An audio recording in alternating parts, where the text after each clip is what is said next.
Hi everyone welcome back. ನೀವು ನೋಡ್ತಾ ಇದ್ದೀರಾ ಸ್ಟೂಡೆಂಟ್ ಸೊಲ್ಯೂಷನ್ ಚಾನಲ್. ಶಿಕ್ಷಕರ ನೇಮಕಾತಿ PSTR GPSTR HSTR ಇಲ್ಲಿ ನೋಡಿದ್ರೆ ಸಾಕಷ್ಟು ಸುದ್ದಿ ಆಗ್ತಾ ಇರೋದು ಬ್ಯಾಕಪ್ ಸ್ಕೋರ್ ಆಯ್ತಾ. ಬ್ಯಾಕಪ್ ಸ್ಕೋರ್ನ ರಿಮೂವ್ ಮಾಡಬೇಕಾದ ಸಾಕಷ್ಟು ಆಕಾಂಕ್ಷಿಗಳು ಕಾಯ್ತಾ ಇದ್ದೀರಾ. ಲಕ್ಷಾಂತರ ಆಕಾಂಕ್ಷಿಗಳು ವರ್ಷಾನುಗಟ್ಟಲೆ ಓದ್ತಾ ಇದ್ದಾರೆ. ಬಟ್ ಅವರಿಗೆ ಎಲಿಜಿಬಿಲಿಟಿ ಆಗಬೇಕಾಗಿತ್ತು. ಅವರು CET ಕ್ಲಿಯರ್ ನೋಡಿಕೊಂಡು ಟೀಚರ್ಸ್ ಆಗಬೇಕಿತ್ತು. ಬಟ್ ಈ ಬ್ಯಾಕಪ್ ಸ್ಕೋರ್ ಅನ್ನೋ ಒಂದು ಭೂತದಿಂದ ಅವರು ಕ್ಲಿಯರ್ ಮಾಡೋಕ್ಕಾಗ್ತಿಲ್ಲ. ಸಾಕಷ್ಟು ಸಮಸ್ಯೆ ಕೂಡ ಆಗ್ತಾ ಇದೆ. ಅದರ ಬಗ್ಗೆ ಸಾಕಷ್ಟು ಚರ್ಚೆ ಕೂಡ ಆಗ್ತಿದೆ. ಸಾಕಷ್ಟು ಅಕಾಡೆಮಿಯವರು ಆಕಾಂಕ್ಷಿಗಳು ಹೋಗಿ ಪಾಪ ಕಷ್ಟಪಟ್ಟು ಎಲ್ಲ ಮೀಟ್ ಮಾಡಿ, ಮಿನಿಸ್ಟರ್ಗಳನ್ನ ಮೀಟ್ ಮಾಡಿ, ಇಲಾಖೆಯ ಡೈರೆಕ್ಟರ್ಗಳನ್ನ ಮೀಟ್ ಮಾಡಿ ಮನವಿ ಕೂಡ ಸಲ್ಲಿಸಿದ್ರು.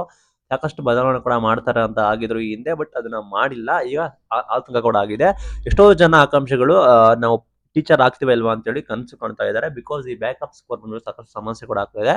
ಈಗ ಮತ್ತೆ ಚರ್ಚೆಗೀಡಾಗ್ತಿದೆ ಆಯ್ತಾ. ಮತ್ತೆ ಆಕಾಂಕ್ಷಿಗಳು ಲೈಕ್ ಕೋಚಿಂಗ್ ಅಕಾಡೆಮಿ ಅವರು ಕೂಡ ನಾವು ಹೋಗಿ ಮನವಿ ಕೂಡ ಸಲ್ಲಿಸ್ತೀವಿ ಅಂತ ಕೂಡ ಹೇಳಿದ್ದಾರೆ. ಬಟ್ ಸರ್ಕಾರ ನಿರ್ಧಾರ ಕೈಗೊಳ್ಳಬೇಕಾಗುತ್ತೆ. ಇಲ್ಲಿ ನೋಡೋದಾದ್ರೆ ಕೆಲವರು ಕೋರ್ಟ್‌ಗೆ ಹೋಗ್ತೀನಿ ಅಂತ ಹೇಳ್ತಾ ಇದ್ದಾರೆ. ಕೋರ್ಟ್‌ಗೆ ಹೋದ್ರೆ ನಿಮ್ಗೆ ಗೊತ್ತಿರೋ ಯೂಶುವಲಿ ಮತ್ತೆ ಡಿಲೇ ಕೂಡ ಆಗುತ್ತೆ ರಿಕ್ರೂಟ್‌ಮೆಂಟು. ಆಲ್ರೆಡಿ ವರ್ಷಾನುಗಟ್ಟಲೆಯಿಂದ ಕಾಯ್ತಾ ಇದ್ದೀರಾ. ಪ್ಲಸ್ ನಿಮಗೆ ಜನವರಿ ತಿಂಗಳ ಎಂಡ್ ಫೆಬ್ರವರಿ ತಿಂಗಳ ನೋಟಿಫಿಕೇಶನ್ ಮಾಡ್ತೀವಿ ಅಂತ ಕೂಡ ಹೇಳಿದ್ದಾರೆ. ಬಿಕಾಸ್ ಅದು ಒಳ ಮೀಸಲಾತಿ ಗೊಂದಲ ಇರೋ ಕಾರಣ, ಕೋರ್ಟಲ್ಲಿ ಹಿಯರಿಂಗ್ ಇರೋ ಕಾರಣ, ಅಷ್ಟೇ ಇರೋ ಕಾರಣ ನಿಮಗೆ ಅದನ್ನ ತಗ್ಗಿಸಿ ನಂತರ ನಿಮಗೆ ನೇಮಕಾತಿ ಮಾಡಬೇಕು ಅಂತ ಹೇಳಿ ಶಿಕ್ಷಣ ಸಚಿವರು ಕೂಡ ಹೇಳಿದ್ರು. ಈ ನಿಟ್ಟಿನಲ್ಲಿ ಬ್ಯಾಕಪ್ ಸ್ಕೋರ್ ರಿಮೂವ್ ಬಗ್ಗೆ ಮತ್ತೆ ಇವರು ಕೋರ್ಟ್‌ಗೆ ಹೋದ್ರೆ ಮತ್ತೆ ಅದು ಇನ್ನೂ ಡಿಲೇ ಆಗ್ಬೋದು ವರ್ಷಾನುಗಟ್ಟಲೆ ಅಂತ ಹೇಳಿ ಆತಂಕ ಕೂಡ ಇದೆ. ಗೌರ್ಮೆಂಟ್ ಅವರು ಒಳ್ಳೆ ಡಿಸಿಷನ್ ತೆಗೆದುಕೊಳ್ಬೇಕು.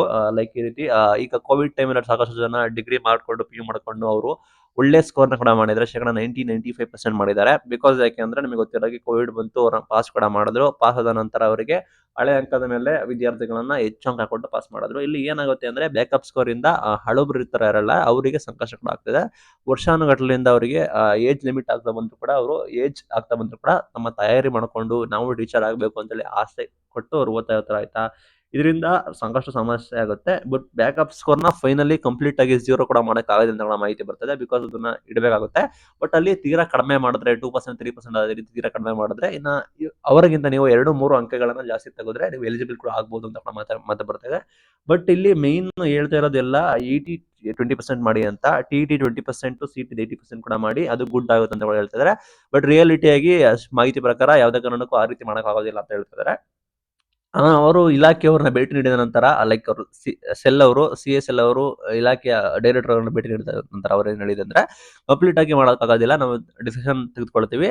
ಪರ್ಸೆಂಟೇಜ್‌ನ ಕಡಿಮೆ ಮಾಡೋ ನಿಟ್ಟಿನಲ್ಲಿ ಮಾಡ್ಕೊಳ್ತೀವಿ ಅಂತ ಹೇಳಿದ್ದಾರೆ. ಪರ್ಸೆಂಟೇಜ್ ಕಡಿಮೆ ಮಾಡಿದ್ರೆ ಉತ್ತಮ. ಬಟ್ ಕಂಪ್ಲೀಟ್ ಆಗಿ ರಿಮೂವ್ ಮಾಡೋಕ್ಕಾಗೋದಿಲ್ಲ ಅಂತ ಹೇಳ್ತಾ ಇದ್ದಾರೆ.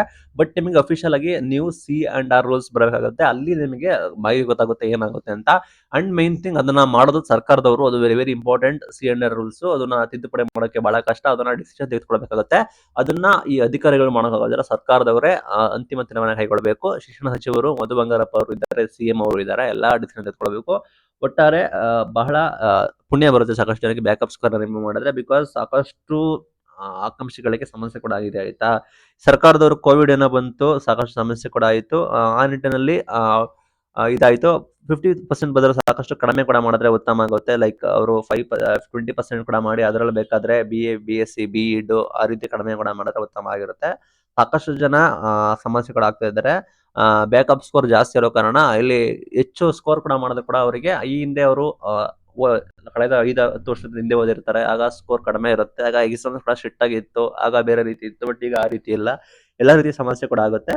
ಆ ಇದು ಸುದ್ದಿ ಕೂಡ ಇದೆ ಆಯ್ತಾ. ಇನ್ನು HSTRಗೆ PG ಕಡ್ಡಾಯ ಮಾಡೋ ಸುದ್ದಿ ಕೂಡ ಇದೆ. ಅದು ಕೂಡ ಅಫಿಷಿಯಲ್ ಆಗಿ ನಾವು ಮಾಡಲ್ಲ ಅಂತೇಳಿ CSSL ಅವರು ಹೇಳಿದ್ರು ಆಕಾಂಕ್ಷಿಗಳು ಭೇಟಿ ನೀಡಿದಾಗ. ಅದು ಕೂಡ ನಮಗೆ ಗೊತ್ತಾಗಬೇಕಾಗುತ್ತೆ. ಇದರ ಬಗ್ಗೆ ನಿಮ್ಮ ಅಭಿಪ್ರಾಯ ಏನು ಅಂತೇಳಿ ಕಮೆಂಟ್ ಮೂಲಕ ತಿಳಿಸಿ. Thank you for watching till end. Thank you.